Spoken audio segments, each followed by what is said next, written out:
Tani do shpjegojmë mënyrën se si të ndërtojmë një pivot report nëpërmjet programit FX, i cili në rastin konkret do na mundsoj që të shfaqim disa të dhëna nga prodhimi. Ky është raporti që do shikojmë dhe do shikojmë se si do arrijmë deri te zgjidhja e këtij raporti. Fillimisht ndërtojmë query-n që unë paraprakisht e kam përgatitur, dhe qëllimi i kësaj është që shikojmë të dhënat në mënyrë të detajuar dhe të kuptueshme. Atëherë, po të shikoni, këtu kemi bërë emërtimin e kolonave sipas kuptimit më të qartë. Që të kuptojmë më qartë një kolon, për shembull këtu kam thënë un pro sektori kodi, për dikë duhet të lexonte sektor code ose sektor description ose përshkrimi i sektorit e kështu me radhë. Përshkrimin ose kuptimin e kolonës e kam nxjerr përpara dhe kam shtuar një barazi. Forma më normale do ishte kjo, që të merrnim të këtu dhe ta kalonim mbrapa, se ky do ishte një standard i të gjithë database-ve, sepse secili serveri ka një standard tjetër i cili na e mundson që të përdorim dhe këtë barazimin këtu, por database-et të tjerë nuk na e mundsojnë të gjithë këtë lloj mënyre të interpretimit të dhënave. Atëherë do shikojmë që të dhënat do na dalin sipas përshkrimeve që kemi vendosur te kolonat. Përdoren klapat katrore dhe vendoset descriptioni. Nëse nuk do kishim klapat katrore, atëherë kjo do të nxjerrte një error dhe nuk do e kuptonte që bëhet fjalë për një emërtim kolone, por do ta kuptonte si një kod brenda query-t. Atëherë, unë po e risistemoj kolonat që të ketë paraqitje më estetike dhe më të kuptueshme. Dhe kjo është një query i para përgatitur për të shfaqur të dhënat në një pivot. Kopjoj query dhe e dërgoj në FX, duke shkuar te raporti përkatës, heq çfarë kam brenda. Where-in na duhet sepse është ai i cili do zëvendësoj filtrat që do kemi këtu të pozicionuar. Dhe po të bëjmë një test, do shikojmë që neve do na vinë të dhënat sipas asaj që kemi kërkuar. Script. Ky do ishte skripti përfundimtar, i cili fjalën where-in e zëvendësoj me search që kam vendosur këtu. Po që se do kisha vendosur dhe datën përfundimtare, script do shikojmë që do të marri parasysh dhe datën e dytë që është e plotësuar. Ajo që ka rëndësi këtu tani është organizimi i skriptit.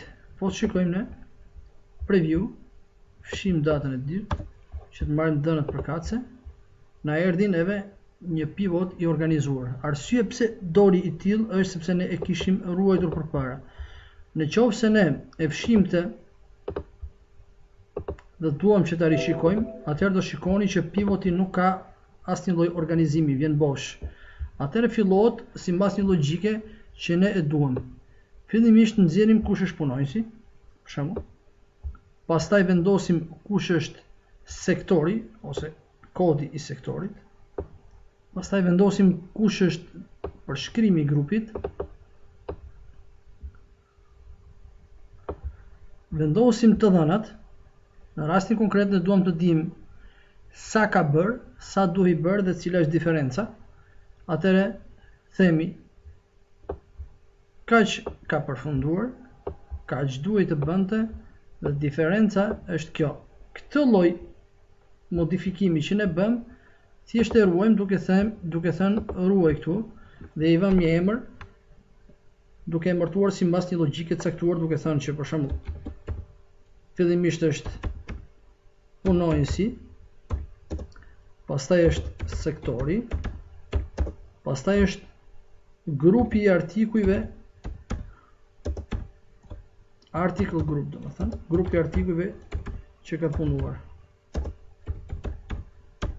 Këtë lloj konfigurimin e ruajmë. Nëse duam një konfigurim tjetër, atëherë mjafton të dimë, po, edhe sa ditë ka punuar për të bërë të gjën, sa ka qenë hyrja nga makineria, dhe sa është diferenca ndërmjet asaj që ka hyrë nga makineria dhe asaj që është punuar, dhe po që se duam dhe këtë këtu ta ruajmë, atëherë e shtojmë në konfigurim dhe themi employee, dhe më thëmë punonjës, sektor, group article, model 2. Dhe në rastin konkret zgjidhim situatat model 2, model 1. E kështu me radhë mund të shtojmë pafund formën me aq sa na mundson pjesa e pivotit dhe kolonave që kemi këtu. Nëse këto kolona na pengojnë, ne mund të bëjmë kërkim duke thënë mos ne shfaq të gjitha, por ne shfaq vetëm këtë sektor. Ose shfaqi këto sektor të gjitha, por mos shfaq të gjithë punojësit, po shfaq punojësin 1, 2, 3 dhe thuaj ruaj. E kështu me radhë mund të bëjmë filtra të ndryshëm duke përdor kolonat e filtrimit. Në qoftë se këto kolona nuk na duan, atëherë ne mundet që këto kolona t'i heqim nga lista, sepse na mërzisin për shembull. Edhe i themi që nuk na duhet, ose në varë se si është situata që neve na përshtat. I heqim këto, i themi përsëri raportit, dhe po të shikoni grup artikulli 2 doli ndryshe dhe grup artikulli 1 doli ndryshe. Dhe më thënë njëni ka kolona, tjetri si ka. E kështu me radhë mund të manovrohet. Nëse duam të përcaktojmë që ky ka një chart, zgjedhim tu ka chart dhe përsëri themi save, automatikisht na shfaqen modelet e charteve dhe këtu mund të organizojmë sipas kolonave për shembull. Por rastin konkret ne nuk kemi fushat që janë kolona që neve të na shfaqen chartet poshtë. Atëherë mund t'i bëjmë sipas përshkrimit të sektorëve dhe ose mbarë se çfarë duam të shohim. Në rastin konkret nuk ka kuptim raporti me charte dhe heqim chartin. Duhet selektuar kush është, heqim chartin dhe nuk na shfaqet më. Këtë që kemi ne mund ta printojmë sipas një konfigurimi që do na shfaqet. Për shembull, themi print dhe këtu mund ta rikonfigurojmë mënyrën e printimit duke bërë disa veprime, duke dizenjuar formën ose duke i thënë që na e shfaq në modin landscape. Mund të bëjmë ndryshime në përshkrim, për shembull, të themi se si është emri i formës, mund të ndryshojmë përshkrimin këtu, mund të ndryshojmë përshkrimin e raportit, mund të fusim dhëna të tjera, mund të eksportojmë në PDF, e kështu me radhë, ose mund ta dizenjojmë duke thënë se çfarë na shfaqi dhe çfarë mos na shfaqi. Kolonat e fushave, e kështu me radhë, varet se çfarë duam të na shfaqet. Edhe mund ta printojmë. Në rastin konkret, për shembull, po ta eksportojmë në PDF, i themi në hap pasi të eksportohesh dhe shikojmë ndryshimin RPT123. Ky është ajo që kishim ndërtuar dhe ky është rezultati në PDF, ose mund ta çojmë në Excel dhe ta ripërpunojmë e kështu me radhë. Ky është një modul shumë i mirë për të ndërtuar raporte në mënyrë shumë të shpejtë, për t'i printuar dhe për të parë efektet dhe rezultatet në mënyrë shumë të shpejtë.